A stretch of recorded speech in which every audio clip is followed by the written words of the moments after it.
President Trump tells Fox News he's bothered by the special counsel's friendship with the man Mr. Trump fired as FBI director, and that tweet about taped conversations was meant to keep James Comey honest. This is Special Report.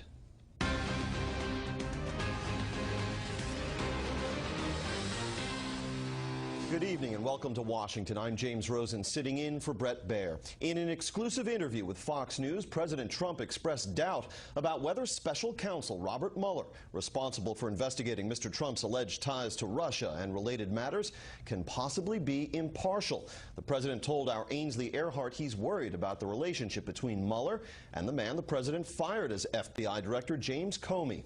All this as the president signs a law giving more power to leaders at the VA to tell employees not cutting it, you're fired. Chief White House correspondent John Roberts has all of that for us. Good evening, John. James, good evening to you. With the Democrats still licking their wounds from some big election losses this week, the president found some running room to go back on offense. In the East Room today, President Trump keeping his commitment to the nation's veterans, signing a bill to dramatically increase the VA's ability to hold bad employees accountable. Our veterans have fulfilled their duty to this nation, and now we must fulfill our duty to them. So to every veteran who is here with us today, I just want to say two very simple words: thank you. Thank you. VA reform was a key issue in the president's campaign. We're going to fire the corrupt and incompetent VA executive. All of these executives that let our veterans down. You're fired. Sergeant Michael Verardo was the public face of the VA's problems today. He lost a leg to an IED in Afghanistan. Once had to wait 57 days just to have his prosthesis repaired. What I was not prepared for was coming home to a broken VA system. I wasn't prepared to watch my wife beg, plead, and make countless phone calls so that I could receive what was often basic and necessary medical care. The president also today further explained the thinking behind the tweet he sent 42 days ago, suggesting there may be tapes of his conversations with FBI Director James Comey.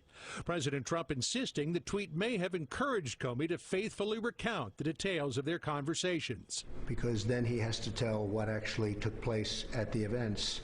And my story didn't change. My story was always a straight story. My story was always the truth.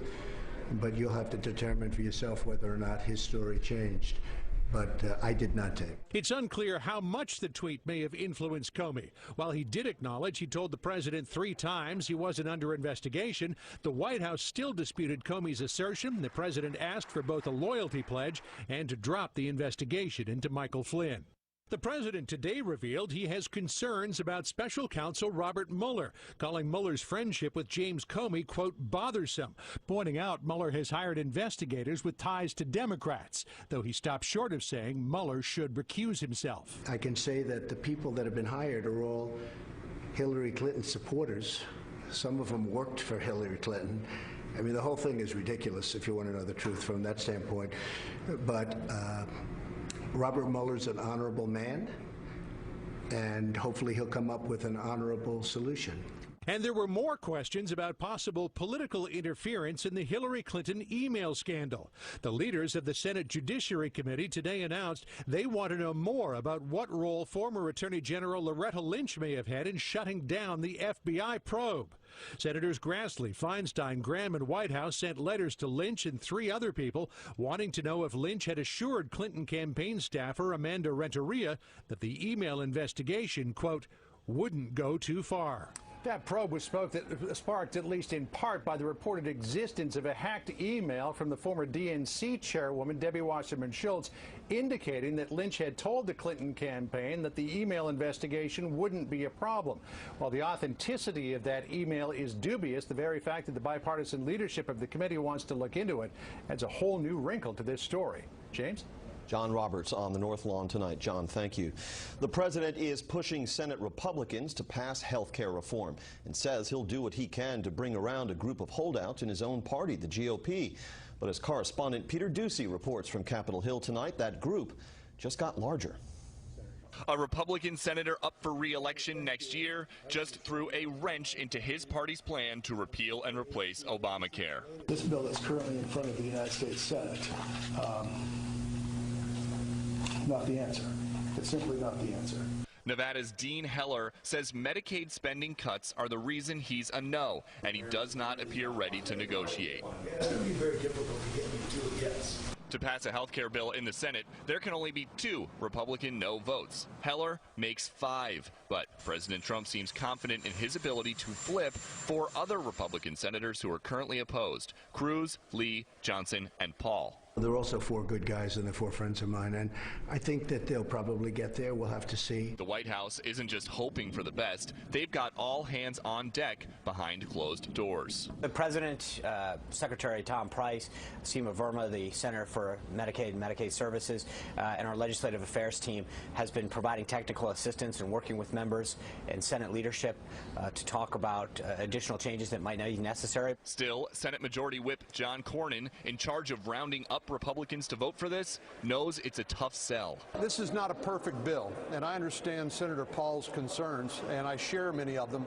but we have to deal with the art of the possible here. And that art is apparently going to be a single-party exercise, because even red state Democrats are firmly opposed. There's not one Democrat that I know of that will vote to repeal it. We're just not going to vote to throw the baby out with the bathwater. The man Obamacare is named after has now re-entered the fray. The former president, Barack Obama, posting on Facebook, quote, "Simply put, if there's a chance you might get sick, get old, or start a family, this bill will do you harm." And small tweaks over the course of the next couple weeks, under the guise of making these bills easier to stomach, cannot change the fundamental meanness at the core of this legislation. Strong words, but not nearly as strong as his party's current office holders, like Senator Elizabeth Warren, who posted on Twitter, quote, "I've read the Republican health care bill. This is blood money. They're paying for tax cuts with American lives."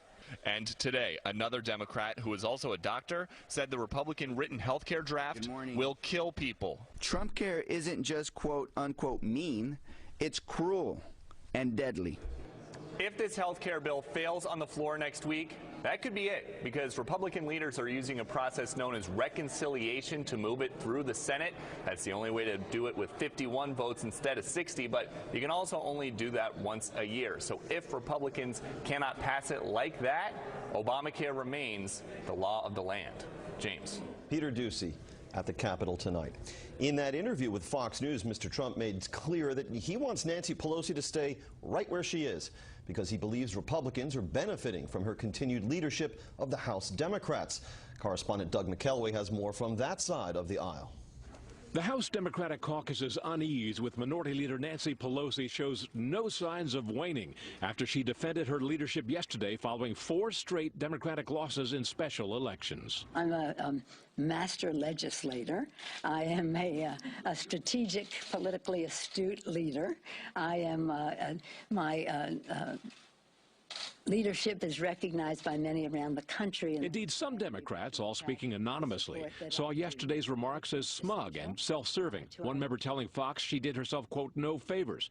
Another observing, quote, I've never seen people this torqued. She'd be out if there was a clear plan in place. One defender saying she would never do something to hurt the caucus. Still others argue this is nothing new for her. You know, Nancy Pelosi's been through this before. It's not her first time at the rodeo. And just like Paul Ryan had to deal with the House Freedom Caucus and Boehner did, there are going to be divisions. Fox has also learned that Representatives Kathleen Rice, Seth Moulton, and Tim Ryan met with 9 other Democrats yesterday to discuss new leadership. Central to Pelosi's fate is whether her vaunted fundraising skills are outweighed by how she is uniting Republicans. Well, I hope she doesn't step down. I think that it would be a very, very sad day for Republicans if she steps down. I'd be very, very disappointed if she did. I'd like to keep her right where she is because our record is extraordinary against her. One longtime Trump critic offered begrudging praise of him after the string of GOP special election victories. After being so critical of Donald Trump on so many occasions, I think this is one occasion when we ought to say he deserves to take a victory lap. Adding to Pelosi's troubles, a lack of a clear agenda for the party and a lack of bench strength. Pelosi is 77. One possible replacement, Minority Whip Steny Hoyer, is 78. Another, Assistant Leader James Clyburn, is 76. Arguably the most popular Democrat, Senator Bernie Sanders, is 75 and is pulling the party far to the left. The Democratic brand is pretty bad. I mean, I I think the Trump brand is also pretty bad, as is the Republican brand. That's why so many people are giving up on politics. Among other possible Pelosi replacements, Joe Crowley of New York, Linda Sanchez of California, and Cedric Richmond of Louisiana. While those three may be a diverse bunch, they may not appeal to the one group the Democrats most need, white Midwest working class voters who deserted the party in 2016 for Donald Trump. James? Doug McKelway, thank you.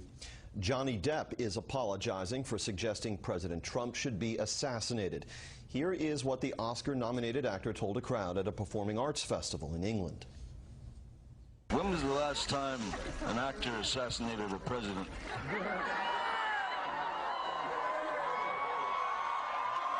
I want to clarify, I'm not an actor. I lie for a living. However, it's been a while, and maybe it's time. Depp tells People magazine today, quote, "I apologize for the bad joke I attempted last night in poor taste about President Trump. It did not come out as intended, and I intended no malice." Depp added, "I was only trying to amuse, not to harm anyone." The White House has called Depp's initial remarks sad and troubling. House Majority Whip Steve Scalise is out of intensive care and in fair condition in a Washington hospital. The congressman was badly wounded last week when a gunman opened fire at a congressional baseball practice in Northern Virginia. 3 others were also wounded before U.S. Capitol Police shot and killed the attacker. A Nebraska State Democratic Party official has been removed from his post after he was recorded saying he is glad Congressman Scalise was shot and wishes he'd died. Phil Montag was volunteer co-chair of the party's technology committee. Let me tell you, that what was the one who was shot, the Scafey guy? I mean, that guy, what's his name, Shacey? No, this like, his whole job is like to get people, convince Republicans to okay. We know all of this. I hate this motherfucker. I'm glad he got shot. Montag said his comments were taken out of context. The FBI says it found no biological threat in letters sent to the neighborhood of then-candidate, now Georgia Congresswoman-elect Karen Handel. This finding confirms the original field test results. The discovery of the letters prompted police to block off Handel's suburban Atlanta street just days before Tuesday's election. Stocks were mixed. The Dow lost 2.5. The S&P 500 was up 4. NASDAQ gained 29. For the week, the Dow was up by less than a percentage point. The S&P 500 gained 0.2. NASDAQ gained a little less than 2. The Justice Department is lining up behind a controversial Texas state law signed by Republican Governor Greg Abbott last month. The measure aims to punish local governments in so-called sanctuary cities whenever they bar local police from complying with federal immigration law, say by not honoring requests from the feds for the detention of individuals suspected of being eligible for deportation. DOJ's brief argues that Texas law does not, as critics claim, violate constitutional search and seizure rights. A federal judge in San Antonio, which is a sanctuary city, will hold a hearing on Monday. A bitter disappointment tonight for a Pennsylvania community that was hoping to ride the medical marijuana wave to prosperity. Correspondent Brian Yennis reports tonight on what the burgeoning cannabis industry might mean for those broad swaths of America we call the Rust Belt. Braddock had really kind of hit the bottom in terms of 90% of its populations were gone, and it was considered a violent place that you avoided. Braddock, Pennsylvania, once a booming steel town, has been a bankrupt or Act 47 municipality since 1988. Mayor John Fetterman believes opening a medical marijuana facility would bring back jobs and help revive the troubled town. Medical marijuana could provide enough financial assistance to pull us out of Act 47. It could create a magnet kind of business that would bring in other support businesses. Pennsylvania awarded its first dozen medical marijuana permits this week. While Braddock was not picked, Fetterman hopes his town will be next. We have a lot of work to go, but what our community shows is that no place is too far gone to begin that process. It's a process that worked in Smiths Falls, Canada. We recognize that we have to be new and innovative and open to new ideas if we're going to try and transform the future of this community. Smiths Falls, population 9,000, lost 600 jobs, and Hershey Chocolate moved its factory to Mexico. A new industry moved in. This is the cannabis flower that's, I'd say that one's a couple weeks away from being harvested. Today, the abandoned factory is home to Canada's largest medical marijuana producer, Canopy Growth Incorporated, or Tweed. The facility employs about 300 people, and business could triple next summer when Canada is set to legalize recreational marijuana. The mayor admits there were skeptics initially. Well, we're going to be the pot capital of Canada, and there are going to be people using the marijuana on every street corner. Tweed's president says they added windows to the old chocolate factory for transparency. There are rules to make sure that there's no smell coming from the facility and there's no sales happening here, and that you're a responsible business. U.S. medical marijuana sales are projected to triple to $13 billion in 2020. Rust Belt communities like Braddock are hoping to capitalize. James? Brian Yennis, thank you. The remnants of tropical depression Cindy can be felt in the form of heavy rainfall in Tennessee, Kentucky, and West Virginia tonight. Forecasts predict 2 to 4 inches in many places, up to 6 inches of rain in some other spots. Analysts in Alabama are still counting how many tornadoes from Cindy touched down in that state yesterday. Several businesses were damaged and at least 4 people were hurt just outside Birmingham. They could use some of that rain out west, where extreme heat and dry conditions are fanning the flames of wildfires. Correspondent Anita Vogel has the latest from Los Angeles. An inferno in Utah, known as the Brian Head Fire, continues to burn in the southwest corner of the state. Firefighters dealing with temperatures soaring over 100 degrees and 55-mile-an-hour wind gusts. A fire of this magnitude with this much energy out there just does what it wants, and it's very susceptible to those winds. So far, it's destroyed 13 homes, charred 28,000 acres, and forced the evacuation of nearly 500 people from a popular camping area, including relatives of former Governor Mitt Romney, who heeded the firefighters' warnings. They're trying to protect everyone's homes, our lives. It would be foolish for us to stay and risk our lives and their lives. In Big Bear, California, just northeast of Los Angeles, firefighters are finally gaining ground on the Holcomb fire, which has been burning for nearly a week. NASA images show the smoke from all the fires blowing into other states, causing breathing problems and other health-related issues. Meanwhile, in Northern California, the issue is extreme heat. The health department is most concerned about seniors and the homeless. We're just, looking for however we can help. It's sometimes it's a needle in a haystack kind of thing. We're just looking to see what the need is. All right, thank you. And in Arizona, where temperatures are still hovering around 115 degrees, burn centers are reporting people and animals suffering from contact burns just from stepping on the sidewalk or touching a car. So far, more than a dozen people have died in the Southwest. Health officials are asking people to stay inside if they can. Triple-digit temperatures are expected to continue through most of next week. James. Anita Vogel, thank you. Bill Cosby plans to host a series of town halls with the idea, a spokesman said, of informing young people, especially young athletes, about the changing laws on sexual harassment. Cosby's own trial on sexual assault charges ended with a hung jury and mistrial last weekend. Cosby's spokesman said young people need to know the consequences of hanging out and partying and, quote, doing things they shouldn't. Critics said the plan seems aimed at helping potential offenders escape accountability. Up next, North Korea says it is the biggest victim in the saga of Otto Warmbier. First, here's what some of our Fox affiliates around the country are covering tonight. Fox 45 in Dayton, Ohio, with an incident involving the Air Force Thunderbirds before Dayton's big air show. An F-16 encountered a problem upon landing and wound up upside down. It took 2 hours to extract both of the crew members, both of whom are reported in good condition. Fox 9 in the Twin Cities, where a shooting at a storage facility in Minnetonka has left one person dead. Multiple police agencies, SWAT and air support, were called to the scene before the suspect surrendered. Police said the shooting was not random. And this is a live look at St. Louis from Fox 2. The big story there tonight, a settlement in the wrongful death lawsuit filed by the family of Michael Brown. He was the African-American man shot to death by a white police officer in Ferguson, Missouri almost 3 years ago.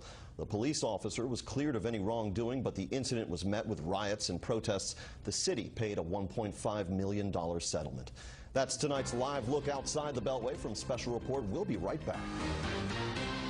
North Korea says it is the biggest victim in the death of that American student who had been held captive there. The statement comes as tensions grow across the Korean peninsula. Here's senior foreign affairs correspondent Greg Palcott. South Korea getting into the missile launching act today, test firing a medium-range missile capable of hitting targets in North Korea. South Korean President Moon Jae-in monitored the launch. I believe in dialogue, but dialogue is possible when it's backed by strong defense. And engagement policy is only possible when we have security means that can stand up to the North.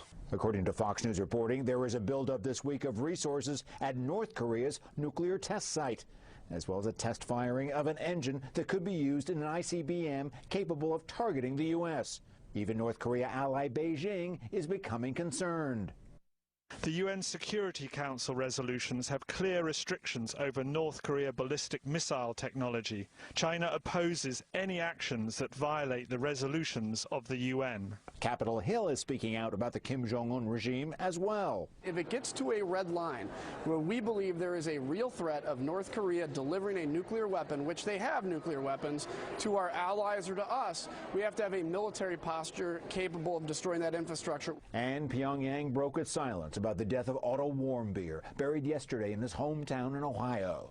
The 22-year-old American college student was released last week after being held by North Korea for 18 months in an unresponsive state, suffering from brain damage. A North Korean government spokesman claiming reports Warmbier was tortured were groundless. That North Korea was targeted by a smear campaign, and Warmbier was the victim of policies of the administration of former President Obama. An Obama spokesman said there had been no higher priority than the release of Americans held in North Korea. President Trump will meet at the White House next week with South Korean President Moon. Discussions of what should be the current policy to rein in an increasingly aggressive North Korea will be front and center. James. Greg Palcott in London, thank you. Police in London say they are considering filing manslaughter charges in that devastating apartment tower fire that killed at least 79 people earlier this month. Detective Superintendent Fiona McCormick confirmed residents' suspicions that a refrigerator sparked the fire. She also told reporters that paneling placed on the exterior of the building during a recent renovation failed safety tests. That material is in use in many other buildings in the UK. Russia is once again firing missiles at ISIS targets in Syria and rhetorical shots at the U.S. Correspondent Connor Powell is tracking all the action from our Mideast newsroom. Russia launched the flurry of strikes against ISIS in Syria on Friday, firing 6 long-range cruise missiles at insurgent ammunition stockpiles and command centers near the city of Hama. Moscow's latest show of force comes as tensions between Russia and the U.S. mount after an American jet shot down a Syrian government plane that dropped bombs near U.S.-backed rebel forces. Russia and the Assad regime say the Syrian jet was targeting terrorists. And in response, Russia's military cut direct communications with the Pentagon and threatened to target American planes west of the Euphrates River. In a statement about today's strikes on ISIS, Russia's defense ministry said it provided a warning to Israel and Turkey, but made no mention of the U.S. The deconfliction line is open and it remains in place. If Russia or any other actors want to target ISIS, that is very welcome and is something that that we are okay with. The potential for a direct conflict with Russia is only one of the challenges facing the Trump administration. There is still no international consensus on Syria. Yesterday, France, which once called for Assad to be removed, acknowledged his regime is likely to win the war, with French President Emmanuel Macron saying the focus now should only be on ISIS. France is ready to act, with others of course, without preconditions, to reach a negotiated solution. As a candidate, President Trump said Assad could remain in power, but Saudi Arabia, with whom he has closely aligned his foreign policy, continues to call for the Syrian strongman to be removed. James? Connor Powell in Jerusalem. Saudi Arabia, the United Arab Emirates, and other Gulf states are demanding that Qatar close down the Al Jazeera broadcasting network before they restore relations with Doha. In a list of demands, the Gulf states also insist that Qatar cut diplomatic ties with Iran and close Turkey's airbase in their country. The nations have implemented a blockade against Qatar in what amounts to one of the most serious rifts in the Arab world in decades. And who better to ask about all of this upheaval in the Middle East than the UAE's ambassador to the United States, Yusuf Al-Otaiba, a personal friend. Good to welcome you to the program. So what is going on in this great rift between the GCC nations and Qatar, which is a GCC nation? This is a consistent pattern of behavior. Let me start by telling you what it's not. What it's not is an overreaction. It's not a hasty decision. It's not something that we came to in a rush. Why this point? Why wasn't what's being done now undertaken a year ago? So to point out some context, 3 years ago we had a meeting in Riyadh under the leadership of King Abdullah of Saudi Arabia.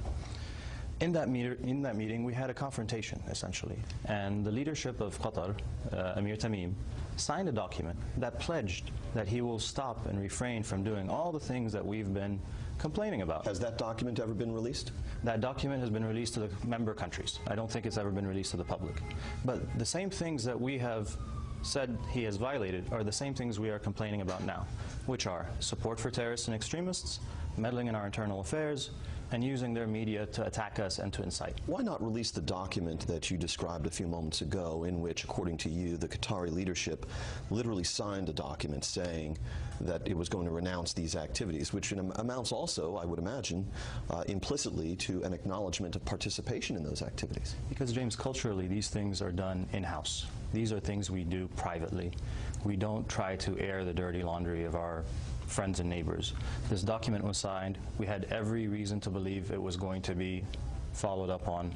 And even the current list of demands we have right now, they won't be shared publicly because we don't want this litigated in public. What you think is the motivation for Qatar in pursuing those activities? In their own minds, what is their motivation? James, if you can answer that question, you'll solve all our problems for us. Is it possible it derives from some philosophical wellspring or theological wellspring? It's one of two things. It's either an ideological proximity to extremism, to terrorism, political Islam, groups like Hamas, groups like the Muslim Brotherhood who live openly in Qatar, or it's hedging. It's opportunism. It's perhaps seeking to play a larger role in a region where Qatar is not allowed to play a larger role because of their size. What do you make of what we heard out of the State Department this week? An extraordinary statement from the spokesperson, Heather Nauert, well familiar to viewers of this network. Let's listen to what she said. Now that it's been more than 2 weeks since the embargo started, we are mystified that the Gulf states have not released to the public, nor to the Qataris, the details about the claims that they are making toward Qatar. The more that time goes by, the more doubt is raised about the actions taken by Saudi Arabia and the UAE. At this point, we are left with one simple question. Were the actions really about their concerns regarding Qatar's alleged support for terrorism, or were they about the long-simmering grievances between and among the GCC countries? Didn't it seem to reflect some sharp divergence from what the administration's position had been not that very long before, when President Trump was tweeting in support of this embargo? I think, yes. But it's not the first time there have been mixed messages. It's not the first time different parts of the U.S. government have had different viewpoints. But is it more marked under this administration, that sort of thing? It's hard for me to judge on that. You've been here a long time. I think what we've heard consistently from our friends is this is a problem. It needs to be resolved. We want to resolve it. But at the same time, we want to resolve it in a way that protects our national interests. What is the evidence of this connection between Qatar and terrorism? So we recently came out with a list of 59 people that we've designated as terrorists and 12 entities in Qatar. Now, some of those already are on the U.S. and the UN list of designated terrorists. One of them is a gentleman named Khalifa Subai. Khalifa Subai has been designated by both the U.S. and the UN since 2008. He lives openly and freely in Qatar. Not only is he's not under house arrest, he's not under arrest, he has a Qatari passport, and he's starring in his own YouTube video of raising money for jihadist fighters in Iraq and Syria. Who bankrolls him? Well, he's a Qatari citizen. Regardless of who bankrolls him, he's living openly as he raises money for terrorists. There's another gentleman by the name of Abdurrahman al-Naimi. Abdurrahman also is a Qatari passport holder, and he has been known to give money to jihadist groups all over the region, including al-Shabaab in Somalia. And these are the types of people who are living openly in Qatar. This is the type of behavior that has led us to believe that Qatar cannot have it both ways any longer. They have become a national security risk to us, and that's why this decision has been made. I want to ask about our president, Donald Trump. It seems to me, just seeing on the basis of what is publicly reported, but also from my conversations with leaders from your region, that there is profound relief, and I don't use those words lightly, that Barack Obama is no longer president. And in fact, there seems to be a real admiration personally for Donald Trump on the part of Arab and Muslim leaders. I think what the excitement we see in President Trump is really because he addresses our two core problems in a very, very straightforward way. Our two problems in the region, our two threats, are Iran and extremism. And on both of those situations, I think President Trump has indicated that he wants to tackle those head on. You can look at the cabinet around President Trump and you would feel very, very relieved. I think for any president of the United States, this foreign policy team could be considered the dream team. I mean, Secretary Mattis, Secretary Tillerson, Director Pompeo, General McMaster. These are very, very serious people. We hope you'll come back and discuss all of this with us more. Ambassador Yusuf Al-Otaiba of the United Arab Emirates here on Special Report. When asked about such charges, Qatari diplomats deny the country supports terrorism. They say the UAE is simply trying to drive a wedge between the U.S. and Qatar, which is home to an American military base key in the fight against ISIS. We have invited the Qatari foreign minister to have equal time on Special Report. America's military service chiefs are seeking a 6-month delay before transgender people can be allowed to enlist. The request will go to Defense Secretary Mattis for final decision. The Army and Air Force had wanted a 2-year wait. Transgenders have been able to serve openly in the military since last year. The president suggests the special counsel may be less than fully impartial, and he also gives a big vote of confidence to former friend Nancy Pelosi. The panel tackles all that and more when we come back. Want Nancy Pelosi to step down? Well, first of all, I hope she doesn't step down. I think that it would be a very, very sad day for Republicans if she steps down. I'd be very, very disappointed if she did. I'd like to keep her right where she is because our record is extraordinary against her. They are right now obstructionists. All they want to do is try and obstruct. I honestly think they do better at the polls. I think the American public is tired of obstructionists. President Trump in conversation with our own Ainsley Earhart of Fox and Friends. Let's bring in our panel. Olivier Knox, Yahoo News' chief Washington correspondent. Lisa Booth, columnist with the Washington Examiner, and syndicated columnist Charles Krauthammer. Olivier, you spent a lot of time on the Hill. I have. Is the American public tired of obstructionists, and are the Republicans better off with Nancy Pelosi right where she is? Well, they keep electing them, right? The American people keep sending the same people back to Congress. They tend to be very happy with their own member of Congress and very unhappy with Congress, the institution. So I don't know that it's especially convincing to say that the American people, they don't want the other party to be obstructionist. I think that's the main point I would take. And Pelosi, is she good for the Republicans right where she is? Well, they've certainly run a lot of races very successfully by bringing her in effect, sort of nationalizing the race and saying this local candidate represents Nancy Pelosi better than he represents you, and that's been effective. I mean, she's lost the Democrats under her leadership have lost a bunch of cycles. All right, I want to move to what I like to call the scandal industrial complex, the